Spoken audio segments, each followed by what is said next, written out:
Dear friends, welcome to my channel learn with me. আজকের এই ভিডিওতে ক্লাস 8-এর লেসন 9 সামার ফ্রেন্ডসের সমস্ত অ্যাক্টিভিটির উত্তর আলোচনা করব। সামার ফ্রেন্ডসের টেক্সটের সমস্ত প্রশ্ন উত্তর এবং গ্রামারেরও প্রশ্ন উত্তর সম্পর্কে আলোচনা করব।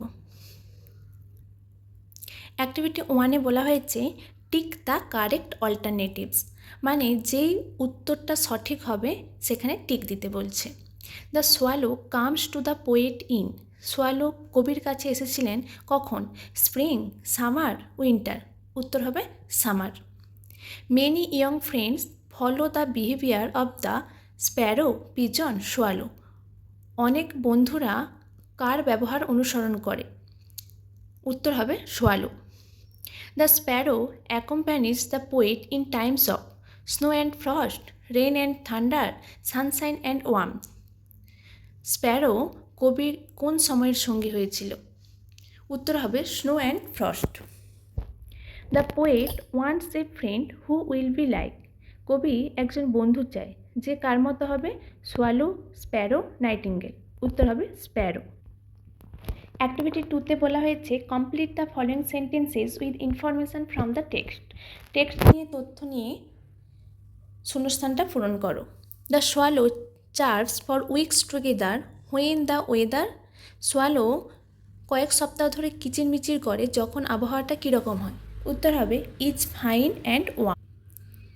B, in a cold day the swallow, শীতের দিনে সোয়ালো কী করে? উত্তর হবে ফ্লাইজ অ্যাওয়ে।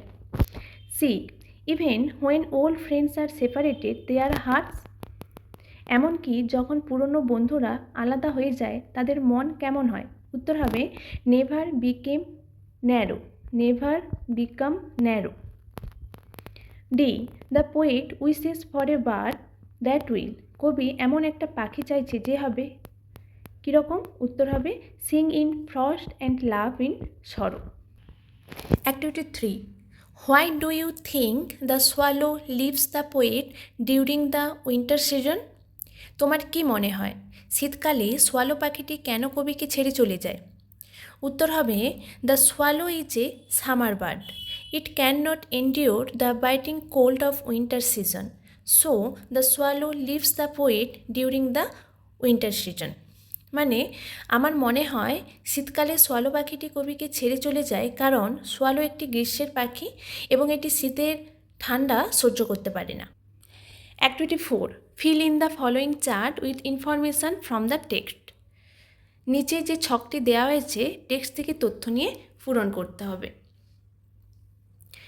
3টে ছক আছে। হু মানে কে, ডাজ হোয়াট কী করেছিল বা কী হয়েছিল, হোয়েন কখন। 1-এর দাগে ডাজ হোয়াট তোমাদের বইয়ে দেওয়া আছে চার্ফিং হিজ নোটস, তোমাদের উত্তর করতে হবে হু কে এবং হোয়েন কখন। তাহলে উত্তর হবে the swallow chirping his notes in fine and warm weather. 2-এর দাগে দ্য স্প্যারো ডাজ হোয়াট এবং হোয়েনের উত্তরটা করতে হবে। ডাজ হোয়াটে কী হবে? Clings closer to man when in dreary days of snow and frost. তাহলে the sparrow clings closer to man in dreary days of snow and frost. 3 number প্রশ্ন, old friends does what never narrow their hearts, মানে তাদের হৃদয় বা তাদের মন কখনোই সংকীর্ণ হয় না। কখন? ইভেন আফটার দেয়ার সেপারেশন, তাদের বিচ্ছিন্ন হওয়ার পরও। 4 number, a true friend of the poet does what, কী করেছিল? গ্রিটস হিম, অভিবাদন জানিয়েছিল তাকে। কখন? না দ্য পোয়েট হ্যাড মিসচান্স, যখন কবির দুর্ভাগ্য ছিল। Activity 5, answer the following question, নিচের প্রশ্নগুলির উত্তর দাও। What does the swallow do in summer, swallow গ্রীষ্মকালে কী করে? উত্তর হবে in summer the swallow chirps his notes for weeks together, গ্রীষ্মকালে সোয়ালো পাখি কয়েক সপ্তাহ ধরে তার সুরেলা গান গায়। Activity 5, question B, how is the behaviour of a gay young friend similar to that of the swallow, একজন তরুণ বন্ধুর আচরণ কিভাবে সোয়ালো পাখির মতো?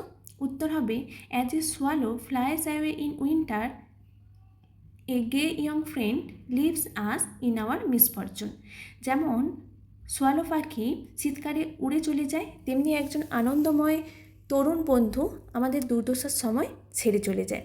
Question number C, what type of a friend does the poet want? কবি কী ধরনের বন্ধু চান? উত্তর হবে, the poet wants a friend like the sparrow who never leaves him even in his misfortune.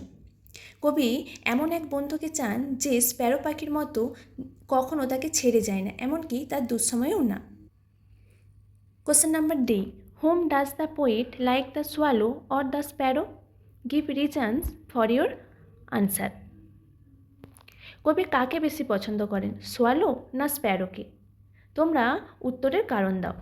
উত্তর হবে, the poet likes the sparrow because unlike the swallow the sparrow never leaves the poet even in the cold wintry day. কবি স্প্যারোকে পছন্দ করে কারণ সোয়ালোর মতো Sparrow কখনো কবিকে ওই শীতের দিনের মতো ছেড়ে যায় না। Activity 6A. Read the following sentences, identify noun clauses, adjective clauses and adverb clauses and fill in the chart given below. প্রশ্ন আছে, I expect that I shall get a prize. এই সেন্টেন্সের মধ্যে I shall get a prize এটা হলো noun clause. Question number 2. The umbrella which has a yellow handle is mine. উত্তর হবে, which has a yellow handle is mine এটা হবে adjective clause. When I was younger I use to fly kites. উত্তর হবে, when I was younger এটা হবে adverb clause. 4 নম্বর প্রশ্ন, I remember the house where I was born. উত্তর হবে, where I was born এটা হলো অ্যাডভার্ব ক্লজ। ক্লজ সম্পর্কে একটা বিস্তারিত ক্লাস রয়েছে, এটা ভিডিও রয়েছে, সেটা তোমরা চাইলে আমার চ্যানেলে গিয়ে দেখে নিতে পারো। Activity 6B, change the following sentences into indirect speech. Direct স্পিচে প্রশ্ন আছে, উত্তর ইনডিরেক্ট স্পিচে লিখতে হবে। The sailor said to us there will be a storm. উত্তর হবে, the sailor told us that there would be a storm. 2 number প্রশ্ন, the teacher said to the student did you come to school yesterday. উত্তর হবে, the teacher asked the student if he had come to school the previous day. 3 number প্রশ্ন, the tired guest said to the host please give me a glass of cold water. উত্তর হবে, the tired guest requested the host to give him a glass of cold water. Rita said how happy I am. উত্তর হবে, Rita exclaim that she was very happy. Question number 5, my grandmother said may you live long. Answer হবে, my grandmother wished that I mite live long. Activity 7, make meaningful sentences of your own with the following words. নিচে যে শব্দগুলো আছে তোমার মতো করে অর্থপূর্ণ বাক্য তৈরি করতে বলছে। আমি বাক্য তৈরি করে দিয়েছি, তোমরা দেখে নিতে পারো। যেমন guest, we had many guests last night at our home for my birthday celebration. Dreary, I have been feeling dreary for many days. Narrow, the road was too narrow for cars to pass. Mischance, I lost your file by pure মিসচান্স।